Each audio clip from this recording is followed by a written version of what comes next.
Good morning, students. Today we will discuss about the self-induction of a long solenoid. Students, in the last lecture we have discussed about self-induction and coefficient of self-induction. So थोड़ा सा हम इसको revise कर लेते हैं. So self-induction means it is the property of a coil by virtue of which the coil opposes any change in the strength of the current flowing through it by inducing EMF in itself. Means coil की वो property है जिसके कारण क्या होगा, coil जो है oppose करेगी for a change in magnetic flux by inducing EMF in itself. इसमें करंट इंड्यूस्ड होगा due to the change in flux, और फ्लक्स के चेंज होने से करंट इंड्यूस्ड होगा, और जो करंट इंड्यूस्ड होगा इसको वो अपोज करेगी. Okay, so this is the self induction. Next हमारा coefficient of self induction. Let I is the current flowing through the coil and phi is the amount of magnetic flux linked with the turns of the coil. Then it is found that phi is directly proportional to I. It means देखो जितना ज़्यादा flux change होगा उतना current induced होगा. So we can write it as phi is directly proportional to I and phi is equal to Li. तो इसको करते हैं यहाँ पे. इसमें हमारे पास आ रहा है कोएफिशिएंट ऑफ सेल्फ इंडक्शन में. As we know that phi is directly proportional to I. And we can also write it as phi is equal to Li. So where L is known as coefficient of self-induction. If I is equal to 1, then phi is equal to L. Phi is equal to L. इसको define करेंगे अब. Coefficient of self-induction of a coil is numerically equal to the amount of magnetic flux linked with the coil when unit current flows through the coil. अगर इसमें से unit current flow कर रहा है, आई की वैल्यू 1 कर दें, तो जो coefficient of self induction L है वो किसके इक्वल होगा, वो होगा मैग्नेटिक फ्लक्स के इक्वल. सेकंड एक और डेफिनेशन आती है इंड्यूस्ड ईएमएफ और in the coil. As you know that induced EMF according to Faraday's law क्या होता है, E is equal minus D phi upon D T. So D upon D T, phi की value हमने L I put कर देनी यहाँ पे. So it becomes this is equal to minus L into di upon dt. Now di upon dt means rate of change of current. So if di upon dt is equal to 1, then coefficient of self induction is equal to E. Okay, E जो है वो coefficient of self induction के equal आएगी. So we can also define it as, देखो दो definition बनती है यहाँ पे coefficient of self induction की. एक आपकी सिंपल बन गई, दूसरी आपके पास EMF की फॉर्म बन गई. So coefficient of self-induction of a coil is equal to EMF induced in the coil when the rate of change of coil in is unity. अगर rate of change of coil अगर 1 unit होगा तो उसको बोलेंगे coefficient of self-induction जो है वो numerically equal to EMF के इक्वल आएगी. So we can also write it as L is equal to minus E upon di upon dt.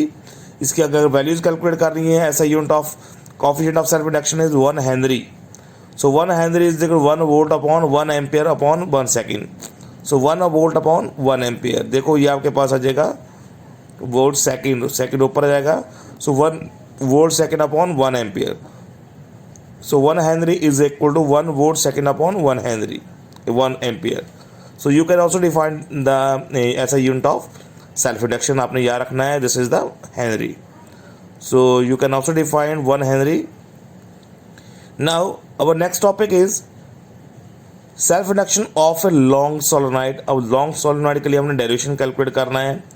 So let us consider long solenoid whose length is very large as compared to the radius of cross section. We know that the magnetic field at any point inside a solenoid is. अब इसको solve करेंगे हम.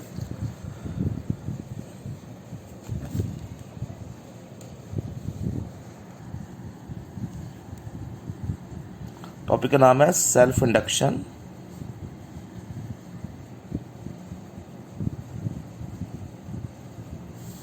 Of a long solenoid.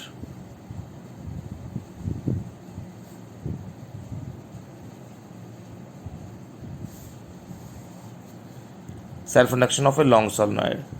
उसने consider long solenoid whose length is very large as compared to the radius of the cross section of wire. And as we know that magnetic field at any point inside the solenoid, हमने calculate किया था, solenoid का topic किया था पहले. So as we know that magnetic field आपके पास आती है B is equal to mu not N I over L. This is a question number 1. So next है magnetic flux through each turn of solenoid. अब magnetic flux निकालेंगे. Magnetic flux through each turn of solenoid.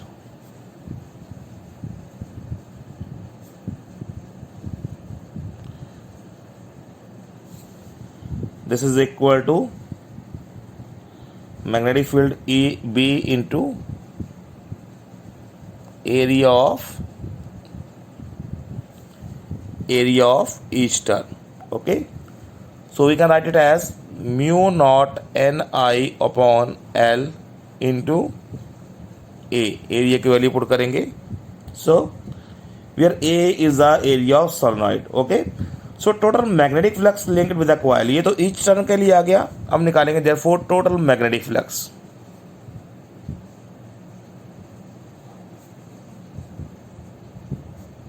Linked with the coil. सो ये आएगा आपके पास. This is equal to flux through each turn. Flux through each turn multiplied by total number of turns. Total number of turns से multiply कर देंगे. Okay, सो ये आएगा. टोटल फ्लक्स को हम लिखेंगे फाई से. Phi is equal to magnetic flux through each turn आपके पास आ रहा है mu not N I over L into A into total number of turns आपके पास आ गई एन. Okay, this is a question number 2. If L is the coefficient of self-induction, if L is the coefficient of self-induction, तो क्या आएगा आपके पास? अगर ये coefficient of self-induction of solenoid है, so we can write it as, then कैसे लिख सकते हैं coefficient of self-induction को? phi is equal to L I की फॉर्म में लिख सकते हैं. So this is a question number 3rd. From equation number 2 and 3 दोनों को कंपेयर कर देते हैं. From equation 2 and 3. So we have put the value of this. L I is equal to mu not N I A over L into N. Okay, so here I and I cancel out each other. So we get L is equal to mu naught n square A over L. Okay, so this is the self-induction of a long solenoid. If the core of any other magnetic material mu naught is replaced by mu, अगर mu naught को mu से replace कर दिया जाए तो क्या आएगा आपके पास? if core is replaced by mu तो आपके पास आएगा L is equal to mu n square A over L. ठीक है, but as we know that but mu की वैल्यू किसके इक्वल होती है? Mu naught into mu are.